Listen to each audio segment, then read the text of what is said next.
Okay, on display here, we're looking at the HOVERAir. This is an 8K self-flying camera. Take a look at that thing. It's got a pretty beefy cage that protects the blades on here.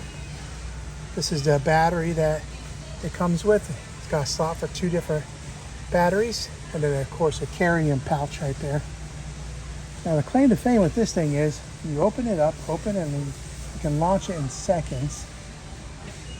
And then you choose from 12 different pro flight modes, and those flight modes are like follow, dolly track, slide track, bird's eye, zoom out, ski mode, cycle mode, snapshot, hover, of course manual.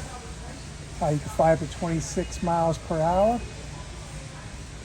capture everything in 8K, and then you can sync everything to your phone and share your adventures. There's some more of the quick start guides on it. I'll pause that and get some of the specifics. But pretty neat concept for as far as drone cameras. Now this is the price at a local Costco store right now for an 8K drone. The HOVERAir 8K self-flying camera. Hopefully this gives you guys a better idea of what to expect if you're in the market to buy this cool little gadget.